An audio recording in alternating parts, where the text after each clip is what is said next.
दोस्तों, आज 26 जनवरी है और इस समय काफ़ी सारी चर्चाएं चल रही हैं 26 जनवरी के बारे में। और 26 जनवरी के बारे में अलग अलग लेखकों ने, विचारकों ने, सभी ने अपने विचार दिए हैं। इन्हीं में से एक बहुत ही बड़े लेखक, विचारक, व्यंग्यकार हरिशंकर परसाई जी 26 जनवरी यानी गणतंत्र दिवस के बारे में क्या लिखते हैं। हम आपको उन्हीं की पुस्तक ये ठिठुरता हुआ गणतंत्र मेरे हाथ में है, जिसको मैं कुछ लाइनें इनकी पढ़कर आपको सुना रहा हूँ। तो देखिए आकर हरिशंकर परसाई जी इस गणतंत्र को किस प्रकार से लिखते हैं, किस प्रकार व्यंग करते हैं, व्यंग की जो एक विधा है उसको कैसे बताते हैं, आप जरूर सुनिए। ठिठुरता हुआ गणतंत्र। 4 बार मैं गणतंत्र दिवस का जलसा दिल्ली में देख चुका हूँ। 5वीं बार देखने का साहस नहीं। आखिर यह क्या बात है कि हर बार जब मैं गणतंत्र समारोह देखता तब मौसम बड़ा क्रूर रहता। 26 जनवरी के पहले ऊपर बर्फ पड़ जाती, शीतलहर आती, बादल छा जाते, बूंदाबांदी होती और सूर्य छिप जाता। जैसे दिल्ली की अपनी अर्थनीति नहीं है, जैसे दिल्ली की अपनी अर्थनीति नहीं है, वैसे ही अपना मौसम भी नहीं है। अर्थनीति जैसे डॉलर, पौंड, रुपया, अंतर्राष्ट्रीय मुद्रा कोष या भारत सहायता क्लब से तय होती है, वैसी ही दिल्ली का मौसम कश्मीर, सिक्किम, राजस्थान आदि तय करते हैं। इतना बेवकूफ़ भी नहीं हूँ कि मान लूँ जिस साल मैं समारोह देखता हूँ उसी साल ऐसा मौसम रहता है। हर साल देखने वाले बताते हैं कि हर गणतंत्र दिवस पर मौसम ऐसी ही धूपहीन ठिठुरन वाला होता है। आगे लिखते हैं हरिशंकर परसाई जी, आखिर बात क्या है, रहस्य क्या है। जब कांग्रेस टूटी नहीं थी तब मैंने एक कांग्रेस मंत्री से पूछा था कि यह क्या बात है कि हर गणतंत्र दिवस को सूर्य छिपा रहता है, सूर्य की किरणों के तले हम उत्सव क्यों नहीं मना सकते। उन्होंने कहा, जरा धीरज रखिए, हम कोशिश में लगे हैं कि सूर्य बाहर आ जाए, पर इतने बड़े सूर्य को बाहर निकालना आसान नहीं है, वक्त लगेगा। हमें सत्ता के कम से कम 100 वर्ष तो दे दीजिए। सूर्य को बाहर निकालने के लिए 100 वर्ष दिए, मगर हर साल उसका कोई छोटा कोना निकलता तो दिखना चाहिए। सूर्य कोई बच्चा तो नहीं है जो अंतरिक्ष की कोख में अटका है, जिसे आप एक दिन ऑपरेशन करके निकाल देंगे। इधर जब कांग्रेस के 2 हिस्से हो गए तब मैंने एक इंडिकेटिव कांग्रेसी से पूछा। उसने कहा, हम हर बार सूर्य को बादलों से बाहर निकालने की कोशिश करते थे, पर हर बार सिंडिकेट वाले अड़ंगा डाल देते थे। अब हम वादा करते हैं कि अगले गणतंत्र दिवस पर सूर्य को निकाल कर बताएंगे। दोस्तों, ये सिंडिकेट ये उस समय था जब कांग्रेस का बंटवारा हो गया था, तो कांग्रेस 2 दलों में विभाजित हो गई थी। एक जो है के कामराज के साथ, और एक अलग से इंदिरा गांधी जी ने अलग कांग्रेस बना ली थी। जो कांग्रेस आई के नाम से जानी जाती थी वो इंदिरा गांधी जी वाली कांग्रेस थी, और जो सिंडिकेट वाली थी वो के कामराज वाली थी। तो ये उसी की बात कर रहे हैं। एक सिंडिकेट टी पास खड़ा सुन रहा था, वह बोल पड़ा, यह लेडी प्रधानमंत्री कम्युनिस्टों के चक्कर में आ गई है। यहाँ पर श्रीमती इंदिरा गांधी जी की बात हो रही है। वही उसे उकसा रहे हैं कि सूर्य को निकालो। उन्हें उम्मीद है बादलों के पीछे से उनका प्यारा लाल सूरज निकलेगा। हम कहते हैं कि सूर्य को निकालने की क्या ज़रूरत है, क्या बादलों को हटाने से काम नहीं चल सकता। मैं संसोपाई भाई से पूछता हूँ, वह कहता है सूर्य गैर कांग्रेसवाद पर अमल कर रहा है। उसने डॉक्टर लोहिया के कहने से हमारा पार्टी फार्म भर दिया था। कांग्रेसी प्रधानमंत्री को सलामी लेते वह कैसे दिख सकता है। किसी गैर कांग्रेसी को प्रधानमंत्री बना दो तो सूर्य क्या, उसके अच्छे भी निकल पड़ेंगे। जनसंघी भाई से भी मैंने पूछा, उसने साफ कहा, सूर्य सेकुलर होता तो इस सरकार की परेड में निकल आता। इस सरकार से आशा मत करो कि वह भगवान अंशुमाली को निकाल सकेगी। हमारे राज्य में ही सूर्य निकलेगा। साम्यवादी ने मुझसे साफ कहा, यह सब CIA का षड्यंत्र है। CIA का षड्यंत्र है। 7वें बेड़े से बादल दिल्ली भेजे जाते हैं। स्वतंत्र पार्टी के नेता ने कहा, रूस का पिछलग्गू बनने का और क्या नतीजा होगा। प्रसोपा के भाई ने अनमया ढंग से कहा, सवाल पेचीदा है, नेशनल काउंसिल की अगली बैठक में इसका फैसला होगा, तब बताऊंगा। राजा जी से मैं मिल ना सका, मिलता तो इसके सिवा क्या कहते कि इस राज्य में तारे निकलते हैं, यही गनीमत है। मैं इंतजार करूंगा जब भी सूरज निकले।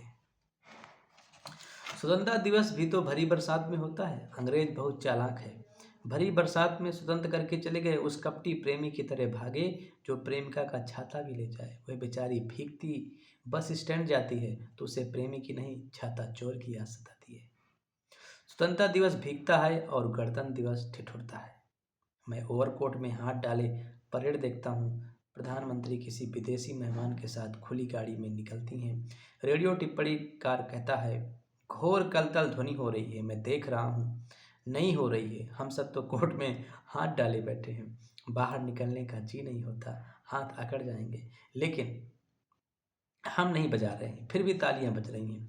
मैदान में जमीन पर बैठे वे लोग बजा रहे हैं जिनके पास हाथ गरमाने के लिए कोट नहीं है। यहाँ पर परसाई जी ने गरीबी पर भी एक व्यंग किया है कि तालियां केवल वही लोग बजा रहे हैं, तमाशाबीन केवल वही लोग बने हुए हैं जो गरीब है। लगता है गर्दन ठिठुरते हुए हाथों की तालियों पर टिका है। गणतंत्र को उन्हीं हाथों की ताली मिलती है जिनके मालिक के पास हाथ छिपाने के लिए गर्म कपड़ा नहीं है। पर कुछ लोग कहते हैं गरीबी मिटनी चाहिए, तभी दूसरे कहते हैं ऐसा कहने वाले प्रजातंत्र के लिए खतरा पैदा कर रहे हैं। गणतंत्र समारोह में हर राज्य की झांकी निकलती है। ये अपने राज्य का सही प्रतिनिधित्व नहीं करती। सत्यमेव जयते हमारा मोटो है, मगर झांकियाँ झूठ बोलती हैं। इनमें विकास कार्य, जनजीवन, इतिहास आदि रहते हैं। असल में हर राज्य को उस विशिष्ट बात को यहाँ प्रदर्शित करना चाहिए जिसके कारण पिछले साल वह राज्य मशहूर हुआ। गुजरात की झांकी में इस साल दंगे का दृश्य होना चाहिए। जलता हुआ घर और आग में झोंके जाते बच्चे। पिछले साल मैंने उम्मीद की थी कि आंध्र की झांकी में हरिजन जलाते हुए दिखाए जाएंगे, मगर ऐसा नहीं दिखा। ये कितना बड़ा झूठ है कि कोई राज्य दंगे के कारण अंतर्राष्ट्रीय ख्याति पाए, लेकिन झांकी सजाए लघु उद्योगों की। दंगे से अच्छा गृह उद्योग तो इस देश में दूसरा है ही नहीं। मेरे मध्य प्रदेश ने 2 साल पहले सत्य के नज़दीक पहुंचने की कोशिश की थी। झांकी में अकाल राहत कार्य बतलाए गए थे, पर सत्य अधूरा रह गया था।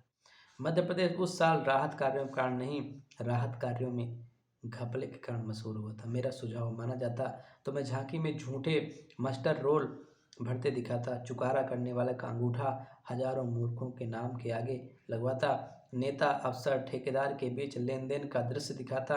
उस झांकी में वह बात नहीं आई। पिछले साल स्कूलों की टाट पट्टी कांड से हमारा राज्य मशहूर हुआ। मैं पिछले साल की झांकी में ये दृश्य दिखाता, मंत्री अफसर वगैरह खड़े हैं और टाट पट्टी खा रहे हैं। आगे लिखते हैं हरिशंकर परसाई जी, जो हाल झांकियों का है वही घोषणाओं का। हर साल घोषणा की जाती है कि समाजवाद आ रहा है, पर अभी तक नहीं आया। कहाँ अटक गया? लगभग सभी दल समाजवाद लाने का दावा करते हैं, लेकिन वह नहीं आ रहा। मैं एक सपना देखता हूँ, समाजवाद आ गया है और बस्ती के बाहर टीले पर खड़ा है। बस्ती के लोग आरती सजाकर उसका स्वागत करने को तैयार खड़े हैं, पर टीले को घेरे खड़े हैं कई तरह के समाजवादी। उनमें से हर एक लोगों से कहकर आया है कि समाजवाद को हाथ पकड़कर मैं वहीं लाऊंगा। समाजवाद टीले से चिल्लाता है, मुझे बस्ती में ले चलो, मगर टीले को घेरे समाजवादी कहते हैं, पहले यह तय होगा कि कौन तेरा हाथ पकड़कर ले जाएगा। समाजवाद की घेराबंदी कर रखे हैं। संसोपा प्रसोपा वाले जनतांत्रिक समाजवादी हैं। पीपुल्स डेमोक्रेसी और नेशनल डेमोक्रेसी वाले साम्यवादी हैं। दोनों तरह के कांग्रेसी हैं। सोशलिस्ट यूनिटी सेंटर वाले हैं, क्रांतिकारी समाजवादी हैं। हर एक समाजवाद का हाथ पकड़कर उसे बस्ती में ले जाकर लोगों से कहना चाहता है, लो मैं समाजवाद ले आया। समाजवाद परेशान है, उधर जनता भी परेशान है। समाजवाद आने को तैयार खड़ा है, मगर समाजवादियों में आपस में धौल धप्पा हो रहा है। समाजवाद एक तरफ उतरना चाहता है कि उस पर पत्थर पड़ने लगते हैं। खबरदार, उधर से मत जाना। एक समाजवादी उसका हाथ पकड़ता है तो दूसरा हाथ पकड़कर उसे खींचता है, तब बाकी समाजवादी छीना झपटी करके हाथ छुड़ा देते हैं। लहूलुहान समाजवादी टीले पर खड़ा है। इस देश में जो जिसके लिए प्रतिबद्ध है वही उसे नष्ट कर रहा है। लेखक की स्वतंत्रता के लिए प्रतिबद्ध लोग ही लेखक की स्वतंत्रता छीन रहे हैं। सहकारिता के लिए प्रतिबद्ध इस आंदोलन के लोग ही सहकारिता को नष्ट कर रहे हैं। सहकारिता तो एक स्पिरिट है, सब मिलकर सहकारिता पूर्वक खाने लगते हैं और आंदोलन को नष्ट कर देते हैं। समाजवाद को समाजवादी ही रोके हुए हैं। एवं प्रधानमंत्री ने घोषणा कर दी है कि अब समाजवाद आ ही रहा है। मैं एक कल्पना कर रहा हूँ, दिल्ली में फरमान जारी हो जाएगा, समाजवाद सारे देश के दौरे पर निकल रहा है, उसे सब जगह पहुँचाया जाए, उसके स्वागत और सुरक्षा का पूरा बंदोबस्त किया जाए। एक सचिव दूसरे सचिव से कहेगा, एक सचिव दूसरे सचिव से कहेगा, ये लो, एक और वीआईपी आ रहे हैं, अब इनका इंतजाम करो, नाक में दम किए हैं। कलेक्टरों को हुक्म चला जाएगा, कलेक्टर एसडीओ को लिखेगा, एसडीओ तहसीलदार को। पुलिस दफ्तरों में फरमान पहुंचेंगे, समाजवाद की सुरक्षा की तैयारी करो। दफ्तरों में बड़े बाबू छोटे बाबू से कहेंगे, काहे हो तिवारी बाबू, एक कोई समाजवाद वाला कागज आया था ना, जरा निकालो। तिवारी बाबू कागज निकाल कर देंगे। बड़े बाबू फिर से कहेंगे, अरे वह समाजवाद तो परसों ही निकल गया, कोई लेने नहीं गया स्टेशन। तिवारी बाबू, तुम कागज दबा कर रख लेते हो, बड़ी खराब आदत है तुम्हारी। तमाम अफसर लोग चीफ सेक्रेटरी से कहेंगे, सर समाजवाद बाद में नहीं आ सकता, बात यह है कि हम उसकी सुरक्षा का इंतजाम नहीं कर सकेंगे। दशहरा आ रहा है, दंगे के आसार हैं, पूरा फोर्स दंगे से निपटने में लगा है। मुख्य सचिव दिल्ली लिख देगा, हम समाजवाद की सुरक्षा का इंतजाम करने में असमर्थ हैं, उसका आना अभी मुलतवी किया जाए। जिस शासन व्यवस्था में समाजवाद के आगमन के कागज दब जाएं और जो उसकी सुरक्षा की व्यवस्था न करे, उसके भरोसे समाजवाद लाना है तो ले आओ, मुझे खास ऐतराज भी नहीं है। जनता के द्वारा न आकर अगर समाजवाद दफ्तरों के द्वारा आ गया तो एक ऐतिहासिक घटना हो जाएगी।